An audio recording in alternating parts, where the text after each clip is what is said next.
Welcome to Cycling Fashion Week, the only global podcast that looks at cycling purely from an aesthetic and superficial point of view.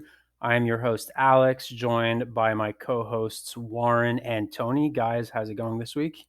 It's going well. Yep, good. So this week we have a huge episode. We have a very interesting interview with two of the three founders of a brand that we love, that we've talked about several times on the podcast. So we have Charlie Stewart and Jack Howker, founders of the British cycling brand Albion, that are going to be coming on the podcast to talk about the history of the brand, their design ethos, and just more generally using cycling as a way of enjoying the outdoors and how they came about to coming up with a brand that helps you do that. So we're very excited about that interview because, as I mentioned earlier, it's one of our favorite brands. If you listen to the top 5 kid brand episodes, several of us put them in our top 5. So we were very happy to talk to them earlier this week so that we could bring the interview to you.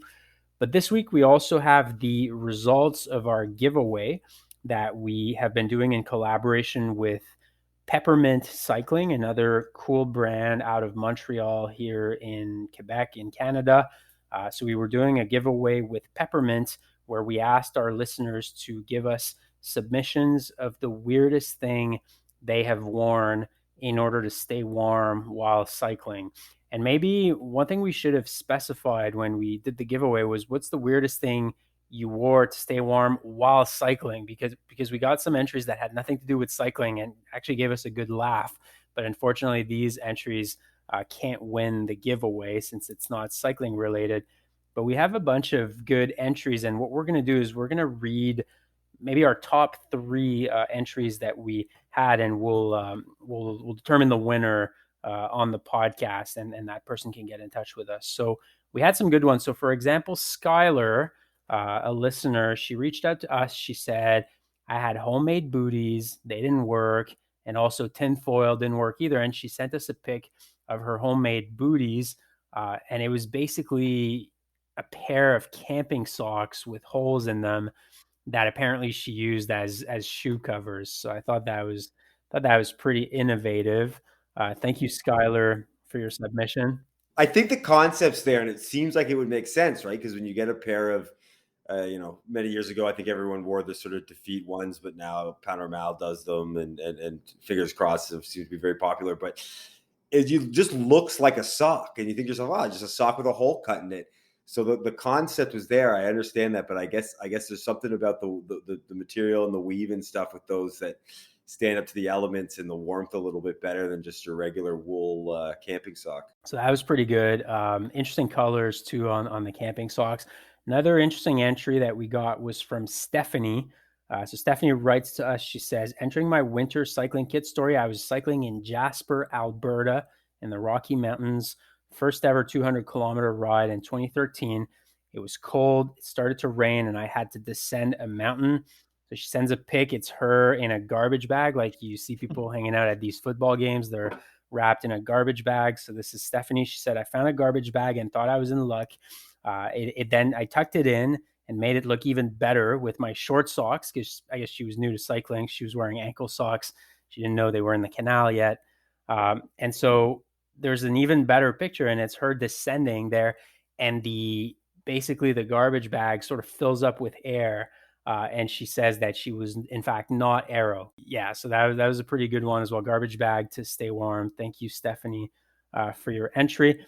And we have a last one that I'm going to read. This one's from MJ. She says, not sure if it qualifies, but thought I'd share it anyways. So the story behind this is basically I didn't want to wear toe covers just yet because I didn't think that was cold. It was going to be cold. Turns out I was wrong. 30 minutes into the ride, and I can't feel my toes. Stopped at a Timmy's. So for our non-Canadian listeners, Timmy's is a coffee shop chain here in Canada. Stop at a Timmy's, found some tinfoil, but this was the best they had to offer. Besides poking a hole in the bag, it worked. Stop at Starbucks and use 2 bags. So you know these bags at Starbucks that they give you if you buy a pastry or something. So basically she put 2 Starbucks pastry bags on her toes. She says that was even better. She didn't have to wear black overshoes over her overpriced white shoes. So that was MJ, her submission for the What I've Done to Stay Warm giveaway. And so, MJ, you are the winner. The Starbucks bags just did it for me. So congratulations, MJ. Please get in touch with us by DM on Instagram. Send us your contact info, and we'll have Peppermint ship you a winter kit to your size, just so you don't ever have to wear Starbucks bags again. So thank you, MJ, and thank you everyone who participated.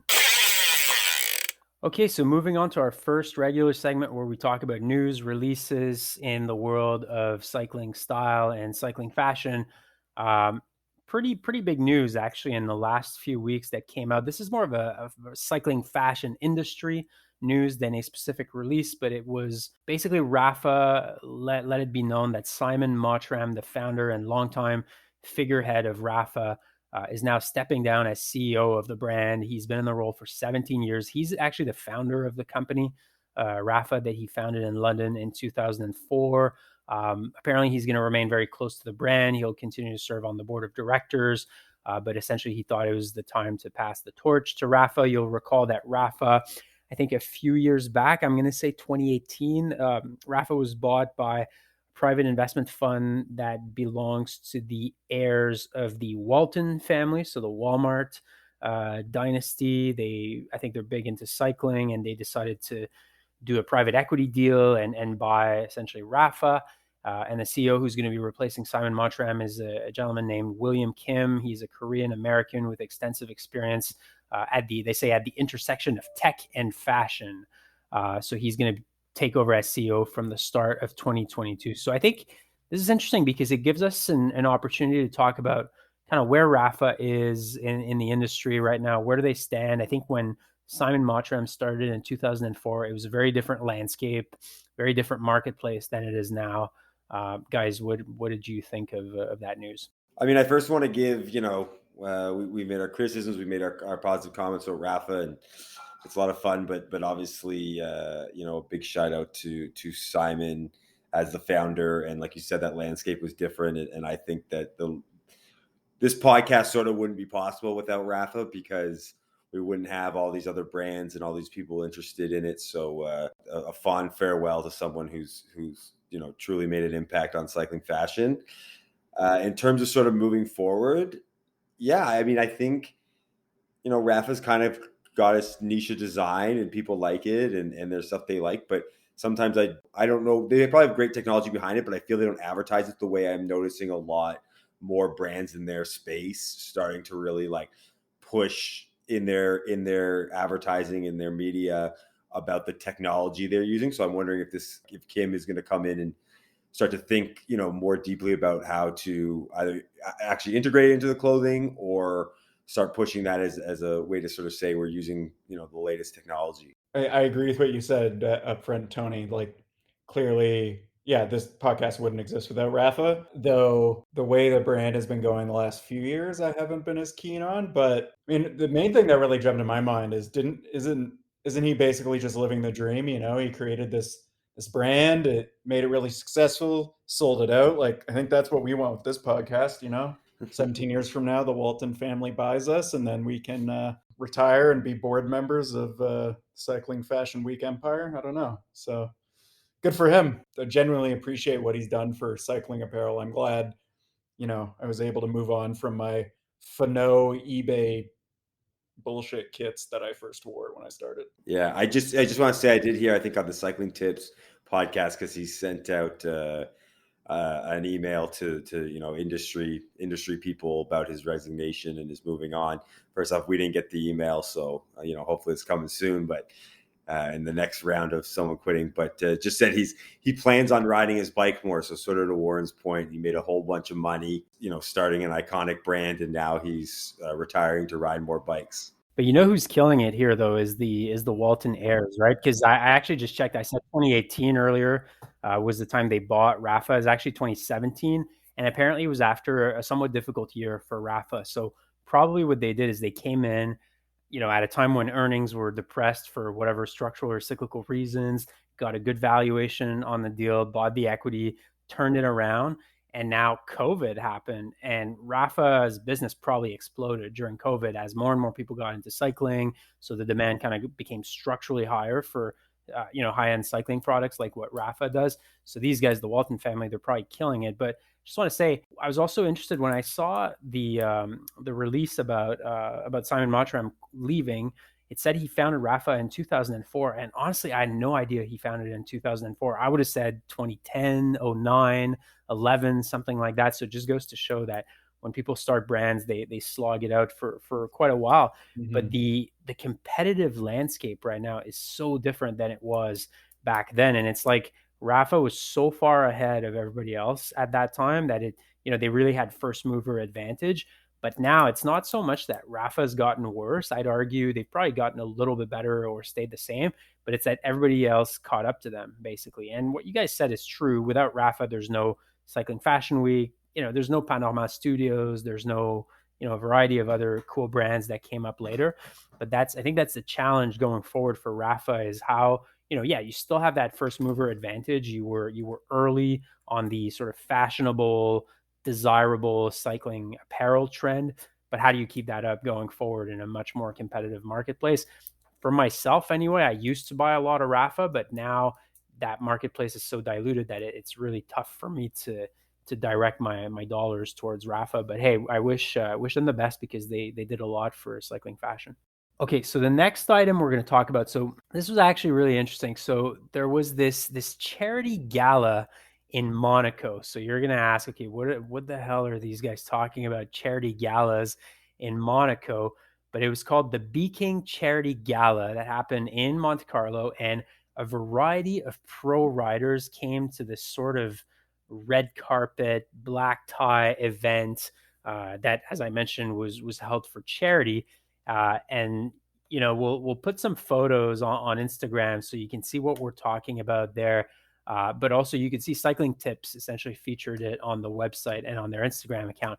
And a variety of riders like Elia Viviani, there was Primoz Roglic, there was Jakob Fuglsang, there was also Geraint Thomas, whom we'll talk about. But anyway, they were there on the red carpet with their significant others, showing up to this charity gala. And what we're going to do here is we want to talk about their style, their off the bike style. Because some of them were, let's just say, they look better in a cycling kit than they do in a black tie outfit. So, guys, what did you think of that? I mean, for me, it's not surprising. Pogacar looks the best. Oh, sorry. Fuglsang looks the best by far. Pogacar did not look even close. What do you mean? He's got that Everyone red else, bow tie. No. His The sleeves suit are a jacket's little too short. tight. Yeah, that's fair. The pants are too long. The whole tailoring is off of it. And I think except for, I'm sorry I had to jump in and ruin your thing. Except for Fuglsang, all these people need new barbers. I don't know. Yeah, no, never mind. I'm looking again. Geraint Thomas looks like a schoolboy who is wearing a suit for the first time, who like some sort of teenager who's going to prom. His hair, like he looks like he just got out of bed. His tie's too short. His shirt sleeves are way too long relative to his jacket sleeve, which is too short. His jacket's too short. His pants just don't fit him. His mustache he's got that sort of teenage boy kind of mustache who isn't quite shaving yet, but probably should. And his significant other actually looks very well put together. She's very elegant, but you wonder, like, this guy, did he just get out of bed to show up to this gala? And it shouldn't be surprising because that's the guy who wears these old kind of Oakley, the white ones that the white Oakleys that he's probably had since 1992, or I actually don't know when he was born. But that was an interesting look from our boy G. So I want to give. I got two comments I want to give it. I think Fuglsang looks the best. The hair looks good. Tim Wellens looks great, but he's got a real issue with his tie. It's not cinched properly at the neck, and then it's coming sort of below the collar at the back. So that's something, just double check in the mirror, Mr. Wellens, before you go.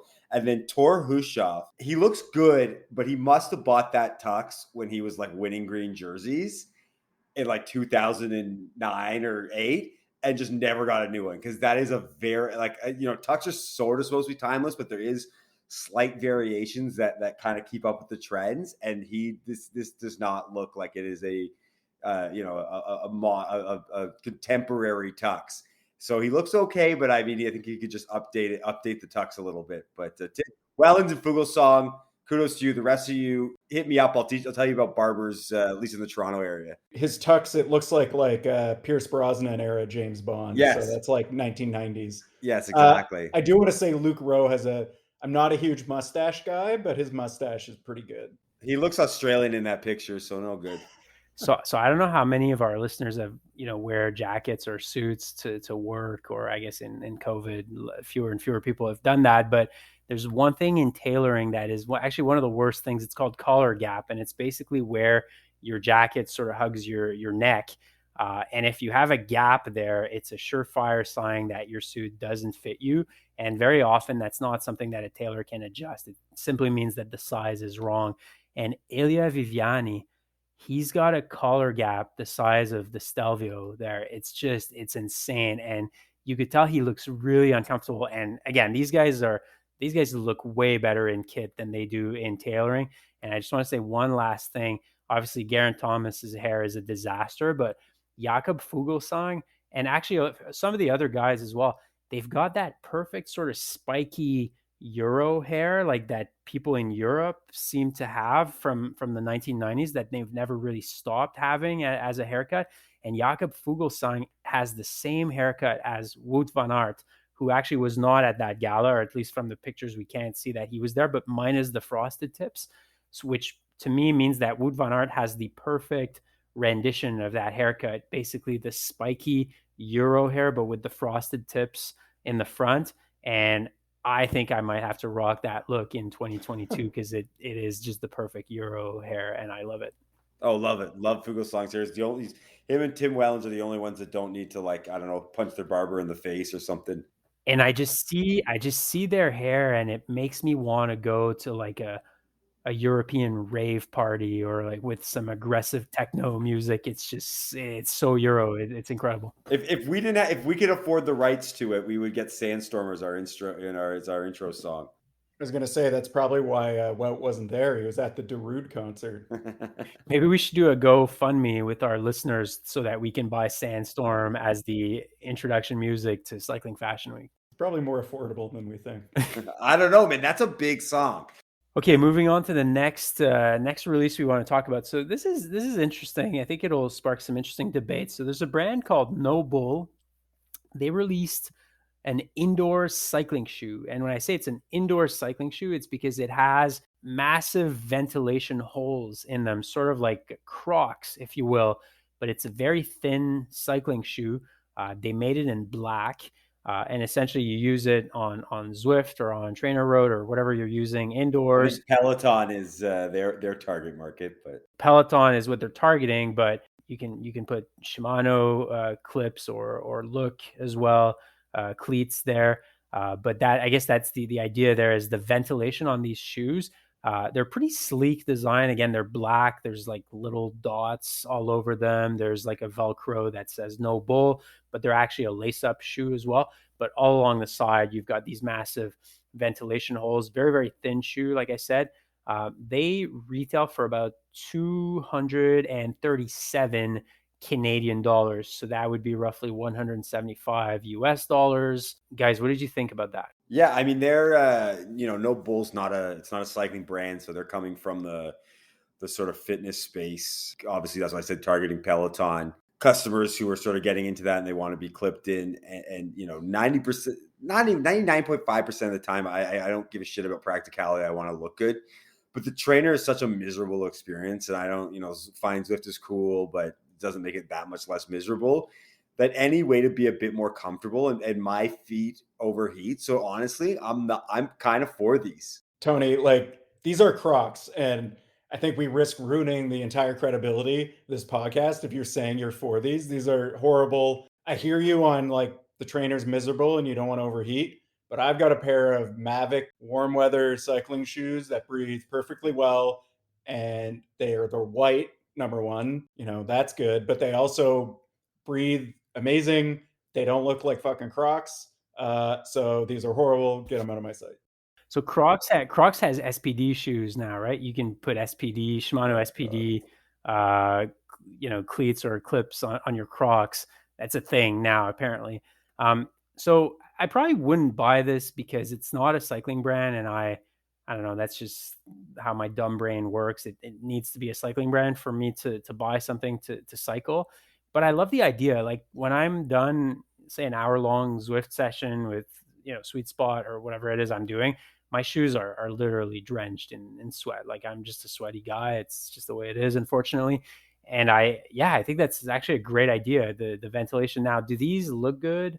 I don't know. They're kind of sleek, like for indoors. I probably wouldn't wear that outdoors, but for indoors, I think they're probably good enough. But to me, cycling brands should 100% copy that. Like I need to see Bont, Shimano, CD come out with indoor shoes, and the thin model from Mavic that you talk about, Warren, that's not good enough for me. I need the holes in them. I need the full ventilation. Yeah. I think to me this is a good innovation. I think the cycling brands will get on it, and I'm going to buy it at that point because I think it's a fantastic idea. Shimano actually already does have an indoor shoe, which in my opinion, But does it have holes? it doesn't have holes like this, but it looks way I want better. holes. Yeah, I want holes. I'm with Alex. I want the holes. I want the I need as much ventilation. It gets really hot. I want the fan to blast air on my feet. Nike also put out some trainer Those shoes are hideous. last year. Those are even uglier than the No Bull. Not a cycling brand. Not a cycling brand. Well, I mean, there's some history there. The question is, what does Lance wear on when he's Zwifting? Does he wear the indoor Nikes, or does he wear no Nike at all because he's had some issues? He posted a picture of himself on Zwift, and I think he was wearing the We Do kit. I didn't see what was on his feet, though. Whoever pays him the most. All right, welcome to our next segment. And today, as we mentioned at the start of the podcast, we have some very special guests joining us. We have two of the three founders of Albion Cycling, Charlie Stewart and Jack Howker. And Albion Cycling, as I think many of our listeners know, is an apparel brand that Tony and I specifically, are quite big fans of. And they make cycling gear for cycling in British conditions. We'll let them elaborate a bit on that, but it's a very a brand with a lot of clean aesthetic and some really nice performing technical pieces and some unique little pieces like the burner. We're really excited to have you guys on the podcast. Tony and I are quite big fans of the brand, so thanks so much for joining us. Yeah, thank you for having us. And yeah, likewise, I don't know how, when we came across the podcast, I mean, I guess maybe we chatted a couple of weeks ago, and it's been great to listen to a couple of episodes, and it's cool what you guys are doing. I think speaking on this topic, it's quite refreshing for us actually, because it's almost like a sort of customer focus group. You know what I mean? It's like hearing what's actually going on the ground. Like we obviously we know to a certain extent what some people say, but I'm sure that people just probably say nice things to our face, but maybe they chat shit behind our back. So it's good to hear what's being said about the brand and other brands as well. Actually, it's just interesting to hear your guys' take on stuff. So thanks for having us. Yeah, no problem. I think that we've said only good things, and it's all honest about you guys because of the kind of big fans we are. But we've definitely made a few comments about some of the other brands and things we didn't like, which was the goal, to be as honest as possible. But we'll see if we're asking those companies to come on for an interview if it bites us later. But we want honest reviews and honest comments. We're not getting paid for this, so we just want to have fun and say what we like. Great. Well, now we've done an interview, you can say what you like afterwards. Yeah, exactly. We'll say what we really think later. Can you both just start by telling us just about your backgrounds in cycling, like how you got into it, maybe what made you passionate about it, or you don't have to give us all the details, but we're just curious, what drew you into cycling? Yeah, I mean, it's always a tricky one, cycling, because I think everyone starts cycling when they're a kid, and sort of so you can kind of trace it back as far as you want. But for me, I think really it was when I got into my 20s, getting back into cycling properly through road cycling. It just became a massive escape. We were living in cities. I was living in London, working in a city, and cycling just became that sort of gateway to go outside and just have a bit of freedom. And Charlie was someone who, like Charlie and I met when we were at university, actually in Leeds. And I remember finding out that Charlie was cycling, and Charlie was thinking about a cycling brand, and me and him started going riding. And I think that just became, like for a lot of people, just a big obsession for us. At that point, we were going away the whole time. It was our lives, really. Yeah. So like we knew each other from university, as Jack said, but we weren't into riding at that time. And then it was funny, like we left and then we were in London. We both lived in London, and I actually saw Jack. I got into cycling and I saw Jack just like riding down the street on a road bike, and I was like, yo, I like screamed after him. I was like, Howker, like you like cycling now? And we kind of agreed to go for a ride together. And I think like that was around 2012, which was like a really like quite a seminal year for cycling certainly in the UK. And we talk about this quite a lot in terms of it being a bit of a sort of one of the ways in which we started really thinking seriously about doing a brand was cycling suddenly through the Olympics, through Bradley Wiggins winning. Basically, Wiggins won the Tour and like featured prominently in the London Olympics in the same year. So suddenly like cycling was like massively like on everyone's radar. And so, people were getting more and more into it. I think we were already at this point, like, we're following like the classics a bit. And it was just like these kind of really romantic races with all these like stories and history. And then suddenly it just like blew up in the UK. And then so I remember we met at Roubaix and went for a few drinks. Yeah. So we one of the first like long rides I ever did was to ride to Roubaix from London to watch the race. And these guys were out there, so we met up. And like, so yeah, I think like, it was just like after university, we were all just kind of looking, for something to keep us busy, keep us fit. And cycling just kind of came more and more into our consciousness. And then like pretty quickly, like we got into riding, and it was just like, well, there aren't really many brands that are very good. Do you know what I mean? It's like you looked at like the outdoor industry, or you looked at like even like menswear, I could list 30, 50 brands that were like amazing and that I wanted to own stuff from. And I was there, and it was just like, and without trying to pour shade on like any other brands, but it's like, I think like Café du Cycliste was like one. It was like, there's a brand called Café du Cycliste, like how is this like one of the best brands, like and like, I don't want to put, that's not to like pour shade. I actually think that they've got like a really like, original thing going on, and like, fair play to them. But I just remember just like, it was the name in particular. I was just like, surely like the third best brand in cycling isn't called Café du Cycliste.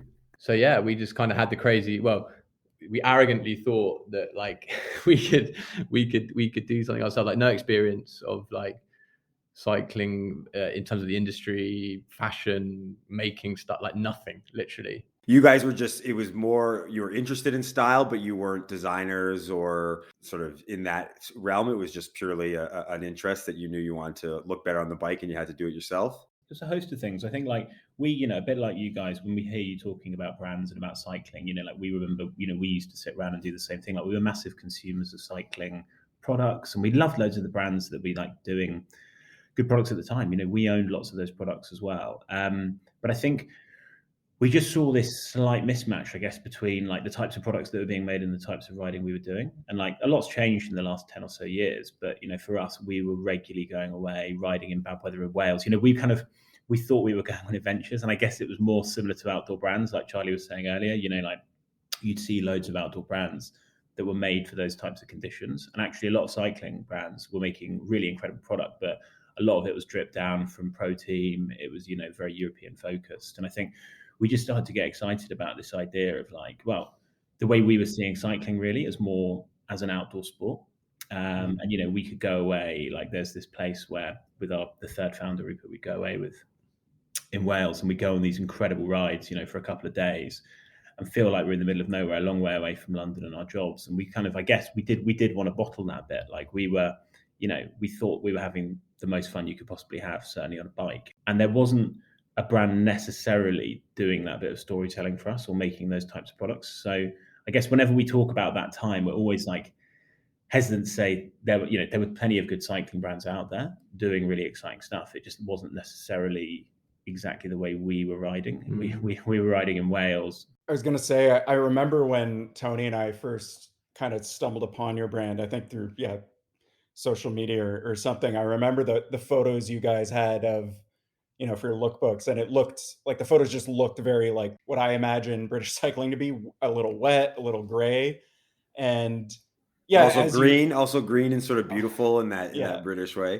That was a big part of it, to be honest with you. Like, sort of what Jack was saying, but around this time, it was like it seemed as if you needed to, if you wanted to be a cycling brand, you needed to have like a European sounding name, Velo this, Rapha that, and almost like eulogize European cycling, and it was all about the sort of the Alps and the Dolomites and the Tour and all this sort of stuff. And it was like, don't get me wrong, that like inspired us massively. Like, when we first got into riding, we loved Rapha, but like the reality of like how we were riding our bikes like all year round in Britain, it wasn't espressos at the bar. It was like cups of tea, in like a cafe in Wales. And like, we kind of felt that there was room for this British brand, which had like a British character.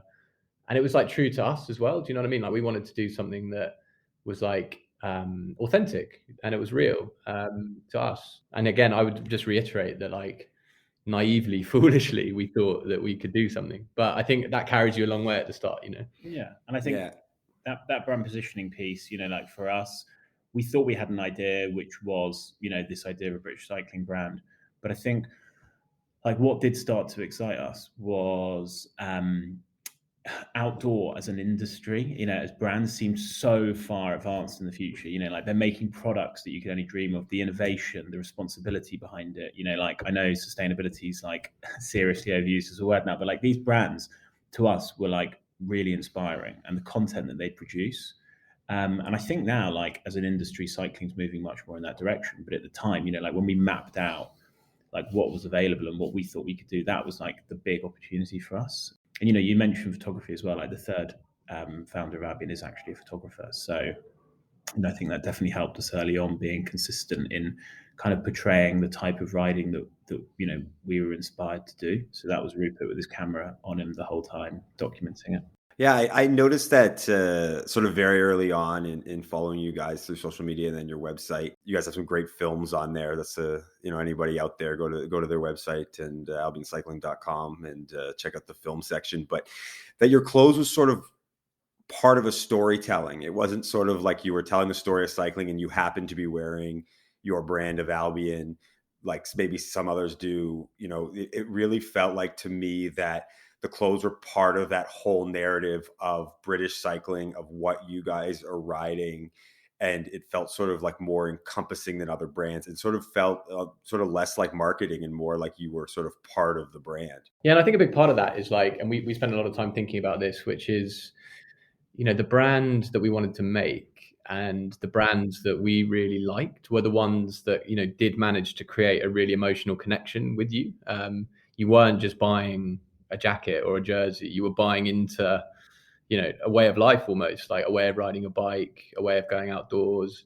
And we spoke at the start, and we still talk about this, sort of, if Albion was music, what would it sound like? And actually we've, a lot of the music in our films is we make sort of in-house with there's a group of sort of very creative friends that we have that we work with on this stuff. And it's, what is an Albion photo? If Albion was a photo, what is it? If it's music, what is it? If it's a film, what is it? If it's a tea towel, what is it? Do you know what I mean? And it's like, that's really important to us because all the brands that we admire, we wanted to live our lives like, through these brands and like have that real like emotional connection. Because if it can be something that inspires people to ride, that's a lot more powerful than just, a jacket to keep rain off your back. So like, we're aware as well that our product is our marketing, without being too cynical, like there's a lot of marketing that goes on, and we do a lot ourselves, but actually when we feel like we're getting it right, when it's in the sweet spot and it really kind of connects with our customers and we get a lot of feedback, it tends to be, it's the product that's making them excited. And I know you've mentioned it earlier, but things like the burner, like that was a product, that was an idea, but it was very much, like a great piece of marketing because of it. And it's the same with, other bits and pieces we've done, be it like they're products, but also, they're the things that people connect to, almost like an idea. On those products specifically, because we did want to ask about those, like, because they're so specific, and like I'm not, I think many of us out there have probably like stuffed some newspaper in our jersey jacket at some point to try to stay warm. But did products like the burner or even the sort of the lightweight backpack, they seem like super practical to me. Like, is that what the idea came from? Just that actual need? Yeah, 100%. Both those products actually came off. There's an event that we sponsor called the Sonk Coles Challenge, which was actually a part of Rapha Travel for a number of years. And it's this amazing guy called Phil Deeker who he like started riding when he was 50, and he started just doing these like crazy long rides, and he set up this thing called the Sonk Coles Challenge, and the whole thing was you do like 100 coals in 10 days. So like, you're talking 10 days and it's like 200k a day, 6,000 meters a day in the Alps or the Dolomite, these types of unimaginable. I think I remember seeing it on the Rapha website at the time and being like, that's got to be a typo. Like, it can't be that many. Like, and it is, and it's still going. And so we worked, it was a few years ago. He was looking just like for another kit sponsor, and actually through our lead designer, it's a guy called Graham Rayburn, who was actually lead designer at Rapha for 10 years. And he joined us at the start of this year. And he's an amazing guy, like a true sort of visionary. And I don't say that lightly, like in terms of product and like original thinking. And both of those products, are literally his ideas, and they came off those events. It's like, if you are descending in the mountains and you need really quick practical access to, some insulation, but your hands are cold and you can't fiddle and put a jacket on, what's a quick way to get something up your jersey? And obviously, we've all seen the images of people using newspapers, but taking that sort of thinking and turning it into something actually practical and performance driven. And ditto the backpack. It's like, if you're out for 200k in the mountains and you're out for 12 hours or whatever it is, you need additional carrying capacity.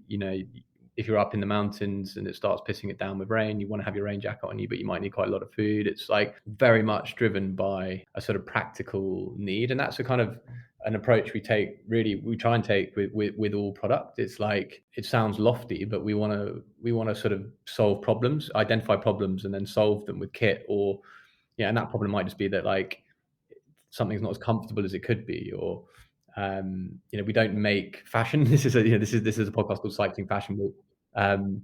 But we don't see ourselves as a fashion company, like, at all. Far from it. We make tools for a job. But at the same time, we want those to look nice. I think products as well often can have quite an exciting or quite an extreme use case, but then kind of translate very well to more everyday use. So like the burner is a really classic example. Like when we were initially manufacturing that product, we were talking about descending down mountains and using it in that way. But actually, it's one of the most versatile bits of kit that, if you're going out on an early morning, I'm sure, like, you guys in Toronto, it's a quick, lightweight, packable bit of insulation. And that's what's quite exciting about it. Like, people are taking it and adapting it and using it in all sorts of ways, putting it on different parts of their body. It's the same with the mountain bag. That's a rucksack that's designed for the mountains, but people are using it in ultra racing.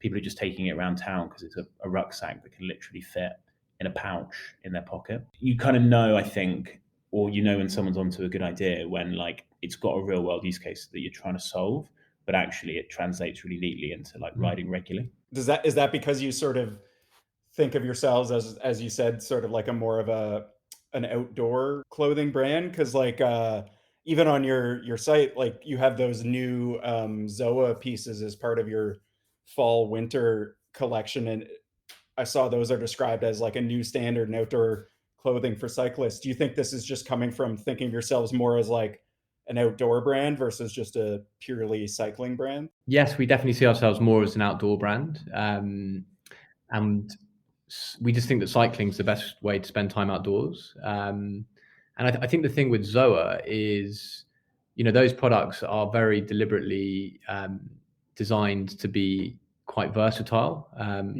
As I'm sure you guys are seeing as much as anyone else, the way that people are riding their bikes is is changing. Even when we first got into riding, it was like you were a roadie or you were a mountain bike guy or you were a fixie or whatever it was. And now, and we count ourselves amongst this group of people. It's like, we have a few different bikes. Could be a road bike, could be a mountain bike, could be a cross bike. We want to do off-road stuff. We want to do road stuff. And you just want really good products like that work for multiple disciplines. It's like you don't need 3 rain jackets depending on like the type of terrain that you're going to ride. You just need a good rain jacket. But I think that's not to say that specific disciplines don't require specific features or products or what have you. But Zoe is quite a good example again of this idea of you could do some really extreme ultra racing in that kit, but at the same time that's going to be a really great everyday jacket if all you want to do is walk your dog in the winter. Do you know what I mean? That's with the sort of the technology and the performance of products available now. That's a reality, and it's quite exciting, to be honest with you, because it means we can hopefully create amazing, really high performing products that are actually like really useful for lots of different reasons. Yeah, the Zoa jacket specifically is definitely sort of atypical of what you'd see in for most cycling, sort of the hood and the insulation and stuff, and the idea behind it is great, that it's more versatile, but because it sort of goes in the face of the rules of cycling, which we talk a lot about here. Did you guys feel that you might be sort of alienating any sort of thing, or you're sort of always on the forefront of pushing your own knowledge of what should be in cycling? That's I like the question. It's like, because of the rules, do you think you're alienating people? And I think it's the other way around. I think the rules are alienating people. I think the nice thing now is, it's just, we're all doing it. I think, the 4 of us talking are like, we're all leading more outdoor lives, and actually, like Charlie was saying with the Zoa products, like having a jacket that could be amazing on the bike. You can go away for 3 days in non-stop, but also you can go and do other stuff in it as well. Like that's just really good product. And I think more people are demanding that. Like when we sit around, be it in a product meeting or a marketing meeting, or it can actually be any function of the company. Like we always talk about this idea that we want to help people stay outside for longer. So that's kind of like, we're a cycling brand, we're an outdoor brand, but really, it doesn't matter whether that's someone who's planning on going, and riding for 10 days through somewhere, or whether someone is just going out on, 1 day, but we want to help people do that with great products. And I think that's really inspiring to us. And it's really like, it comes back to how we make films, like early on heading north, a guy called Damien, when he rode to Edinburgh, like that was very much in the DNA of the brand. And I think, those rules that like we're all aware of. And, I think at the very beginning, we used to say you kind of had to be aware of the rules to know how to break them. And, maybe products did seem like they maybe were a little bit more abiding to those rules. But now I think, the fun is definitely in where we can break those in a way which still works so people can ride bikes. Because I think like the rules were a joke, weren't they? They were made, they weren't made for us all to be too strict with. And I think like making distinct product that can get people excited, that can have that connection where people want to wear it regularly, which is another really important thing. Like if people aren't wearing these products regularly and they're just sat in a wardrobe, then, that's not good for business, and that's not good for the environment. Like we want products that people love, so they've got to like them. It's very early days, but we'd like to think, and we hope, that we have a big vision for the role that cycling can play in people's lives as a way of going outside. And if that was just road cycling and road cycling clothing, that would be pretty limiting, and it's quite a small pool. But suddenly, if everyone who wants to go outside is a potential, customer, then that's when it gets quite exciting. So I think, there is that element too. And again, I think it is just going back to that point I made, which is sort of reflecting what we're seeing in terms of, us, our friends, but also the market. It's like, certainly over here, gravel and off-road riding is like bringing so many more people into riding than road biking. And it's like, I'm not surprised, man. Like, I don't know if you saw like a couple of weeks ago, like there was like some guys attacking people with machetes on scooters, like in London, like people riding their road bikes. There's a place called Richmond Park, which is where a lot of cyclists go. It's like it's a park, and it's about a 10K loop, really well known in London for cycling. And like, there's a pro called Alex Richardson who rides for Alpecin Fenix. he was training out there, like a couple of guys on a scooter, like attacked him with a machete and just like nicked his bike. People are scared, man. I probably shouldn't even be saying this. You know, I'm like, it's bad for business, you know, these like machete people on scooters. But yeah, so I think that, you know, that there's a bit of that, like all jokes aside. Certainly in this country, you know, they want to ride off road, perhaps because it's like, it's a safer introduction, or, you know, even if they want to ride on the road as well, they also want to ride a bit off road to mix it up. They might want to ride with their, you know, their partner or whatever it is. So to be honest with you, yeah, like whilst we love road cycling and there's like so much to play for in that area, actually there's a lot of really exciting stuff happening off the road. And so, you know, we're keen to sort of see what we can do in all these areas. As you're talking about this, like stuff that can be used in all these different situations. As an aside, actually, when I look at some of those products like the Zoa hooded jacket or the lightweight backpack, I find it gets me like thinking about like, oh, you know, what could I do with that? It's like, yeah, sure, I might not wear that on like a 100K road ride, but if I'm starting to do, you know, 200 and up K rides, which I do, I swear, our listeners might not believe it, but believe me, but you know, it just makes me think about like, oh, you know, what's a kind of like adventure, for lack of a better term, that, you know, I could use something like that on. As you're like designing and thinking up those pieces, as much as we're as an aesthetically driven podcast, we are kind of interested in the technical side because, you know, everybody wants the kit they have to work well. So we did want to just ask a bit about specifically your new like winter and fall stuff. We saw you're using Pertex for some of the more technical stuff, and we just wanted to ask about the decision to use that and how do you go about finding or choosing the right fabric for your more technical pieces. The decision to work with Pertex, Pertex is a world famous fabric brand that like lots of people don't know about. I think like if you asked anyone to name, you know, name a fabric brand that, you know, they probably say Gore-Tex, and that's probably it. But you know, Pertex has been doing what they do for 35 years plus, and you know they're the sort of the world leader in like, you know, lightweight ripstops originally. So Pertex Quantum, you know, like you guys probably both own a jacket that has Pertex Quantum in it, or like lots of your listeners probably do. They may not even know about it. They're an amazing brand, really innovative brand. It was one of those sort of like right time, right place situations where we were thinking about how we could take Zoa to the next level. We had done the sort of first iteration of an insulated jacket with a hood, and almost to like just test the water for that type of product. We kind of had a hunch that it would be the sort of thing that would be really popular, and it was. So we sort of sat down after that and be like, right, well, our sort of hunch is confirmed that these products, this type of more crossover stuff, could really work. So how can we kind of, you know, elevate that to like almost the sort of the highest level that it can be? And at the time, we, you know, and we still do work with one of our designers.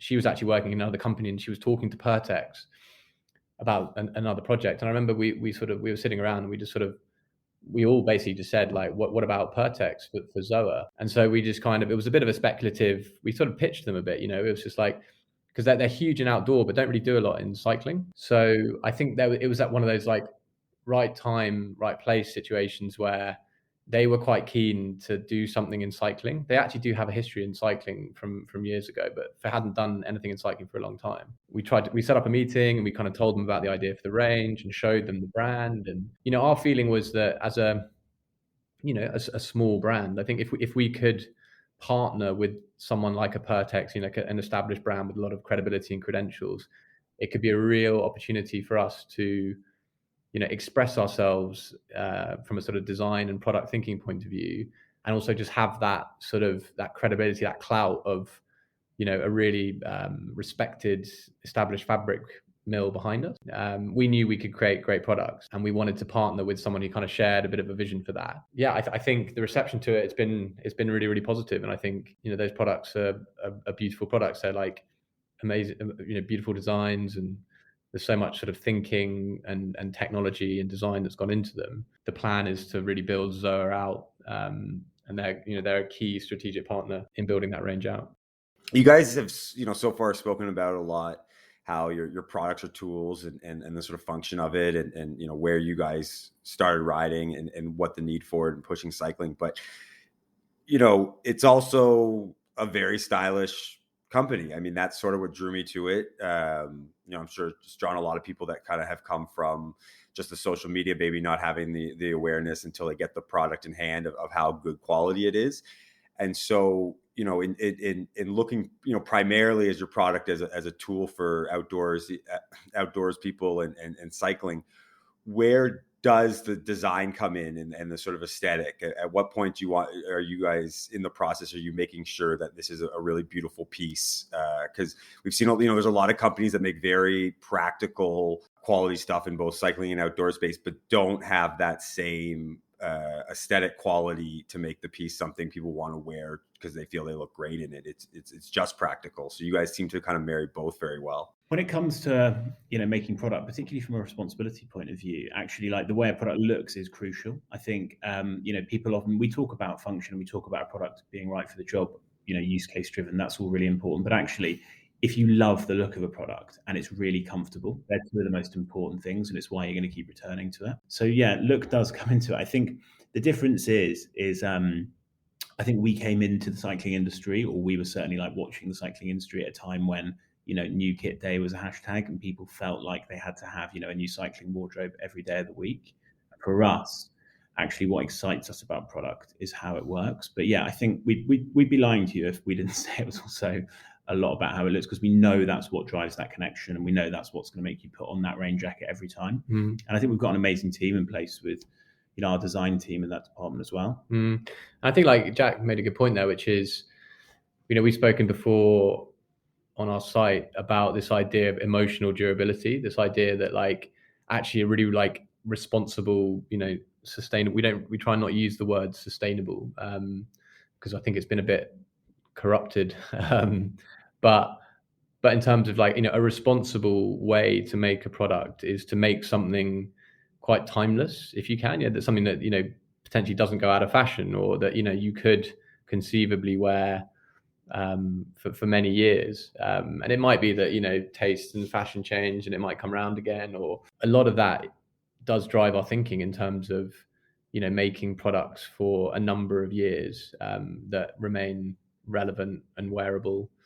But it's, it's a constant tension, really, because, we want to excite people with new ideas, and, our returning customers want to see new things from us. So, there is definitely an element of, trying to keep it fresh, but it's a bit of a balancing act. Like, you probably noticed that, orange is a sort of core brand color, and that's very deliberate. And I think, that an element of that is to do with visibility and, sort of safety out on the road.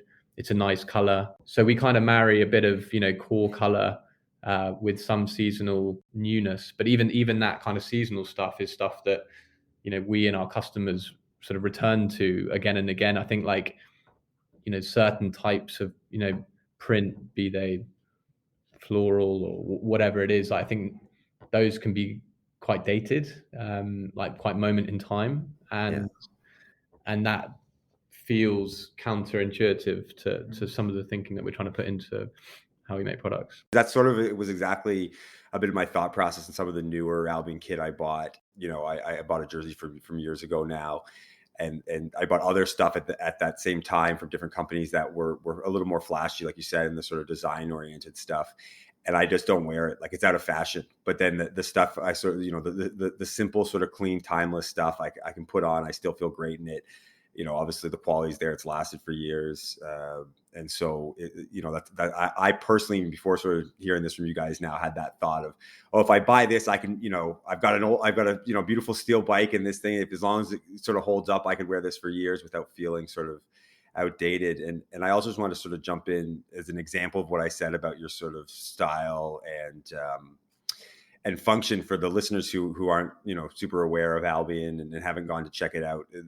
What they mentioned about their sort of orange, I think, is actually a perfect example where they've used a color that is highly visible and it helps you, but the shade and the tone of the orange and the way they've displaced it in the kit is actually really attractive. So you don't feel like you're a pylon just to stay safe. If anyone wants a good example of what Jack and Charlie are talking about here, is check out, their sort of orange pieces. I actually have the orange long sleeve jersey. I confirm I don't feel like a pylon in it.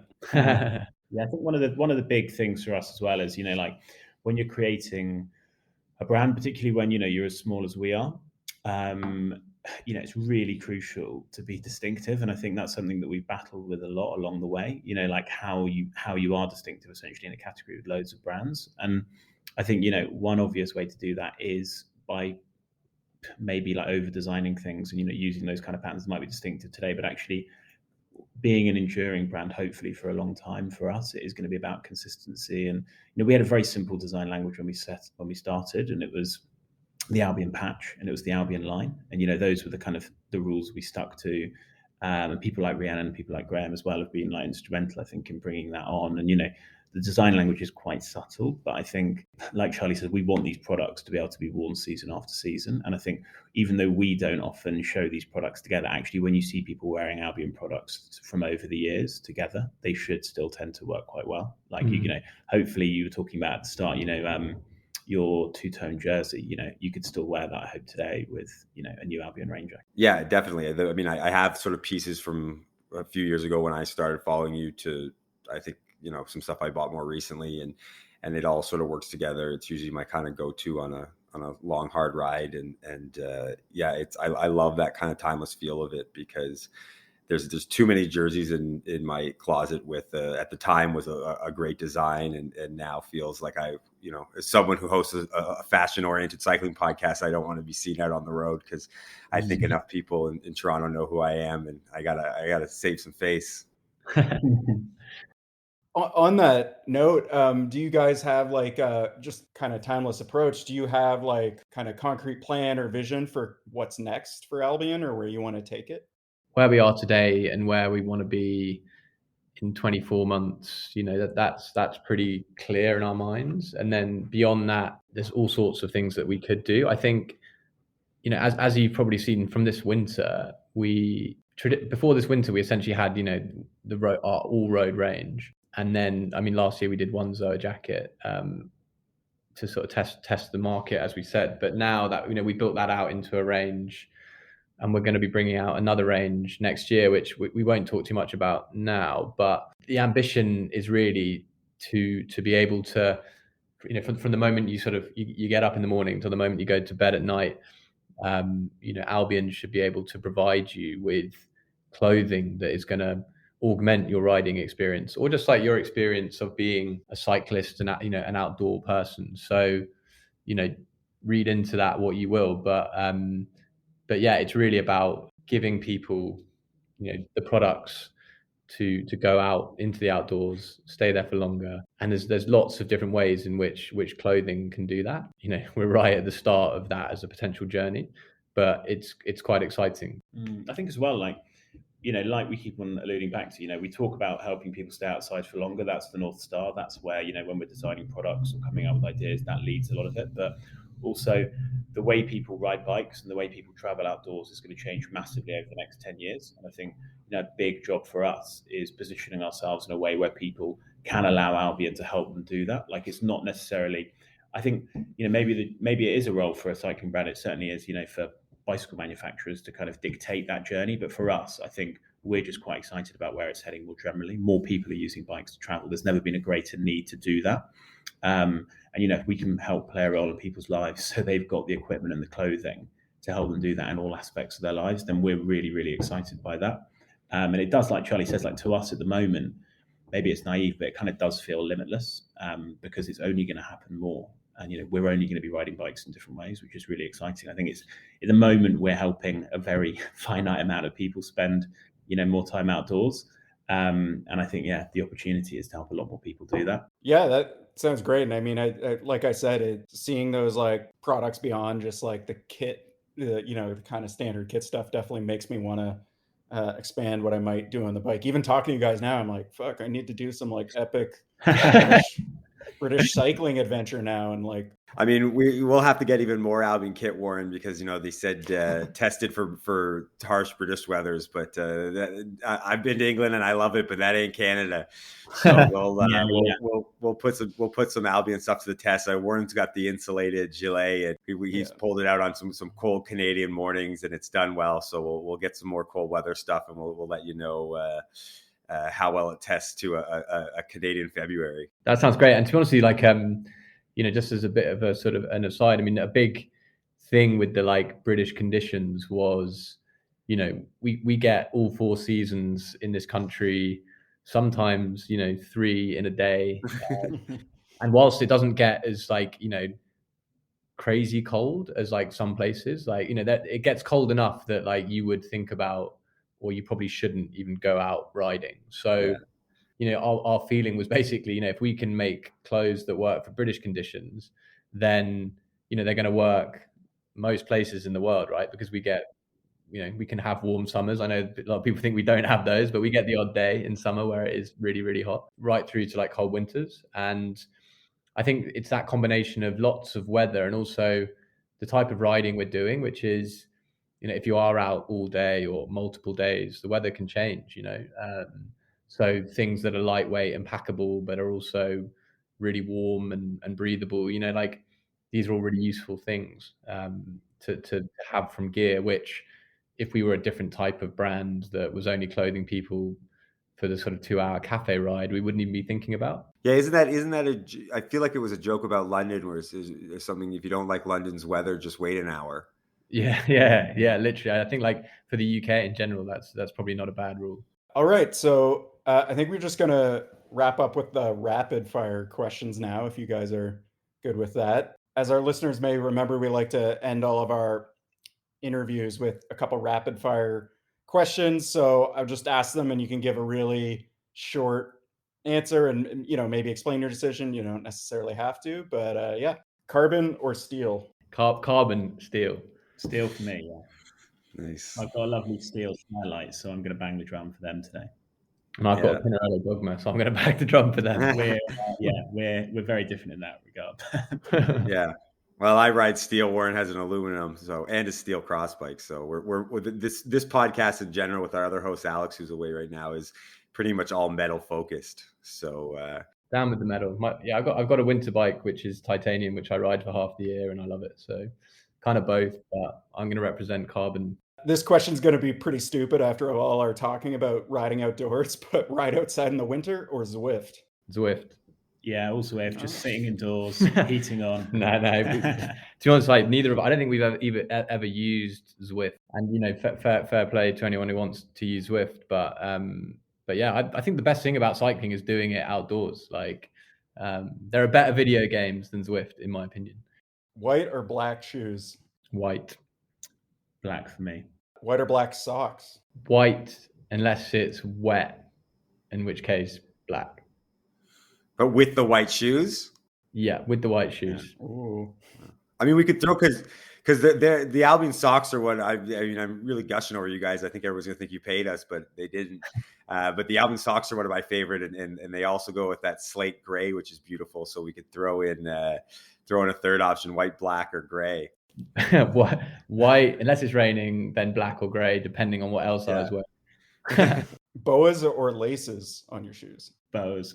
I think there should be more boas on other things. I want to put boas on jackets, boas everywhere. Black pudding or Yorkshire pudding? Good question. Can I let you into secret? I've never eaten black pudding. Really? Yeah. I mean, I'm British sort of by ancestry, and I grew up with my Scottish grandmother eating black pudding all the time, and I regretted every bite. Yeah, I think someone informed me really early on that it was just pig's blood, and I was just like, well, why would you eat that? And I just never have had it. Yorkshire puddings are really good though. Yeah. So definitely Yorkshire pudding for me. Black pudding for breakfast, Yorkshire pudding for lunch. English breakfast or Irish breakfast? That's a really good question, actually. What is an Irish breakfast? So it would always be English breakfast normally for me, but actually, when I've been to Ireland, the Irish just do breakfast so well. They do white and black pudding. It's Irish eggs. I'm tempted to say Irish breakfast. No, English breakfast. We go to the cafe a lot for lunch around here, so it's English. English breakfast for lunch. How about that? All right, one more. Tea or coffee? Tea. Coffee. I am a coffee man, I have to say. All right, and last question. It's less of a rapid fire, but best place you've ever ridden anywhere? Wales. I'm going to say Wales because honestly, it's where Albion was started. There's just like so much good riding there. Like I've been very lucky to ride in some amazing places, but in the interest of genuinely beating the drum for British riding, like it's an unsung hero of worldwide riding. If any cyclist of any ability would have a mind-blowing experience riding in Wales. Yeah, I mean, to be honest, we're 100% agreed on that. And we've done a serious amount of riding in Wales and a lot of work in Wales with Albion. And I was lucky enough to ride through the whole of Wales this summer. And it was, am I allowed to say it was a spiritual experience? It's Wales every time. And yeah, just a little plug. So we've got 2 films which will be coming out in the first bit of next year. The dates are still TBC, both about riding in Wales. One is about an area called the Cambrian Mountains, which is where like the Albion story began. And then the other one is part 2 of day tripping. So I don't know if you guys have seen the day tripping film on our site. Yeah. But we did another one at the end of the summer. It's called Wales in a Day. We ride the length of Wales in a day, and so that's going to be coming out soon as well. So yeah, lots of Wales propaganda for the Welsh tourist board. So. I do really want to implore our listeners to go to their website and check out their films. I've watched, I think, pretty much all of them, and rewatch many, especially, for entertainment, but also looking for, a kind of spark of motivation to ride. And it's really beautifully done. And it's not just to showcase their product. It's also to sort of showcase the beauty of cycling and the beauty of the UK. So anyone who hasn't checked it out, go to their website, albioncycling.com, and check out their films. They're really amazing. Thank you. Thanks a lot, Tony. Yeah, I mean, Canada next. We haven't been kind of far afield in a very long time now, with obviously everything that's been going on. But there are definitely plans for the Canadian chapter. And yeah, I would also just add, you can follow them on Instagram at Albion Cycling as well, which also gives you a nice look at a lot of these great visuals we've been trying to describe in audio form. And yeah, that's really it. So thanks so much for joining us, guys. It's been a great conversation. I feel like really learned more about the ethos of your brand and what you're about. Yeah, and thank you for having us again. Yeah, it's been great. We'll be sure to try and spread the word. And yeah, it's been great talking to you guys. Keep tearing into brands. Just not yours. We're fair game. So yeah. If you do something we don't like, we'll be honest about it. I'm going to get all the Café des Cyclistes fans coming off. I like Café des Cyclistes, by the way. I just wanted to make that clear. Yeah, I thought you quite liked them too, actually. Thanks so much, guys. It's been great. Yeah, thanks. Appreciate it. Okay, moving on to our next segment, Into the Canal, where we take an item, a trend, anything from the world of cycling that we don't like, and we throw it in the Lachine Canal. Warren, what do you got for us this week?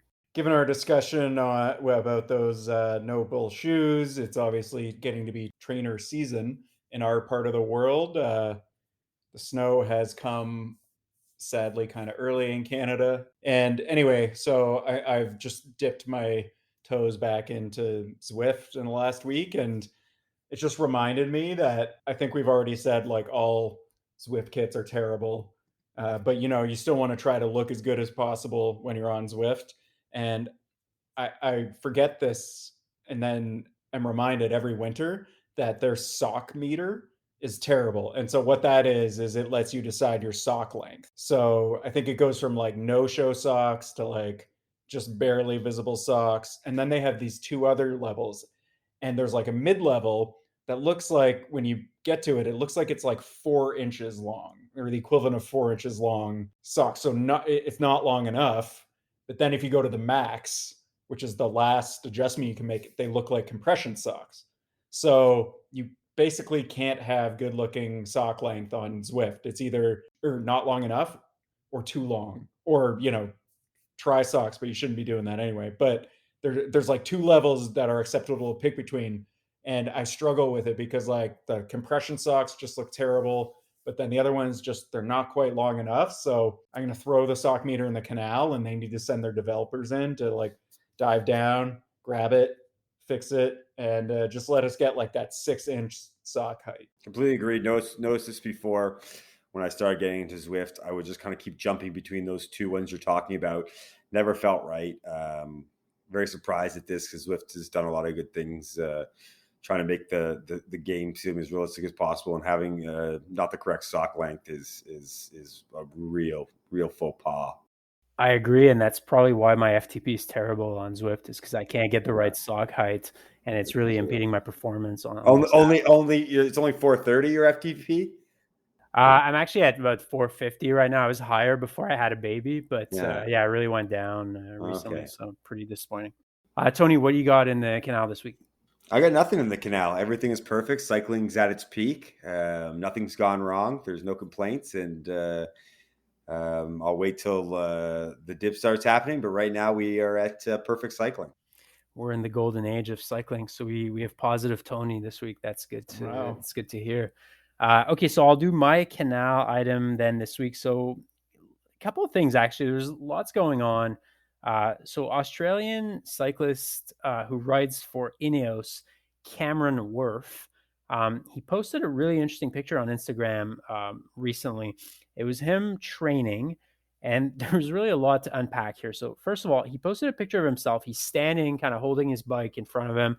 So he's wearing the Ineos kit, obviously with a Pinarello Dogma. I think Ineos has a deal with Pinarello until 2025 or something like that. But the Ineos kit that he's wearing, I've actually never seen it before. So Ineos, we're used to seeing their black and red kit that they wear on most of the races. This one is a bright orange kit, sort of like if it's hunting season, people want to wear the high visibility stuff. So he's wearing that kind of bright orange kit, and then it says Grenadiers on the front, which is the other sponsor of Ineos Grenadiers. He's holding his Pinarello Dogma, but it's a non-drive side photo of the Pinarello Dogma. So right there, that's in the Canal. Non-drive side photos are in the Canal.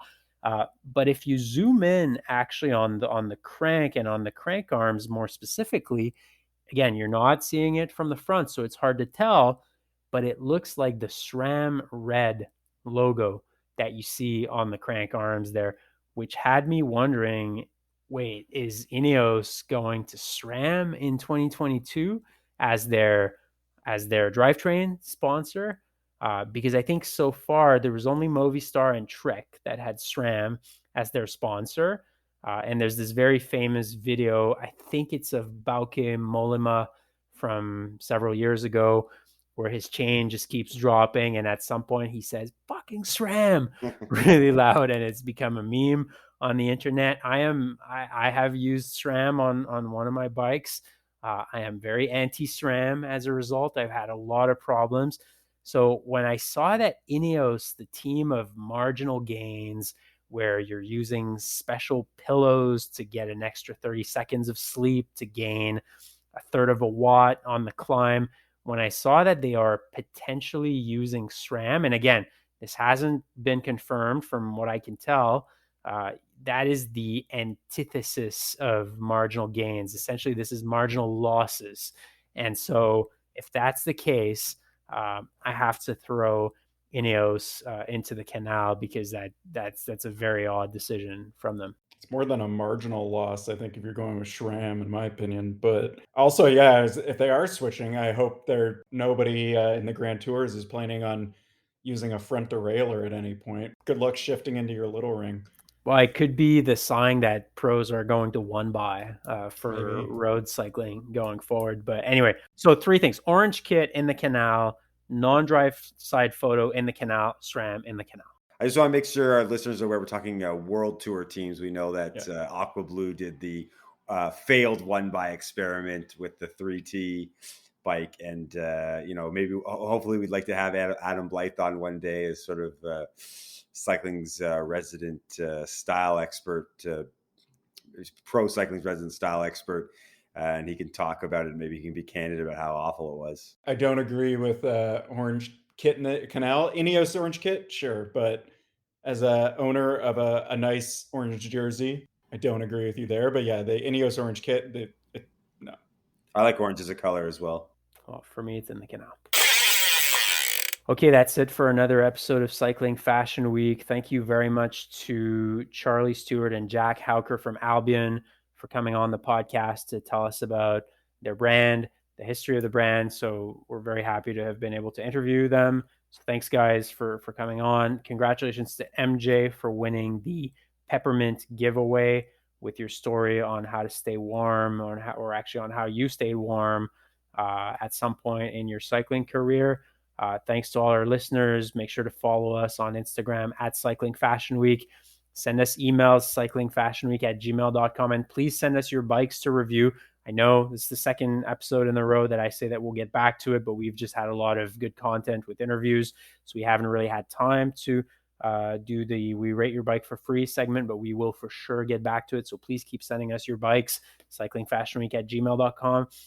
Thanks, everyone, and we will be back shortly with more Cycling Fashion Week content. Take care.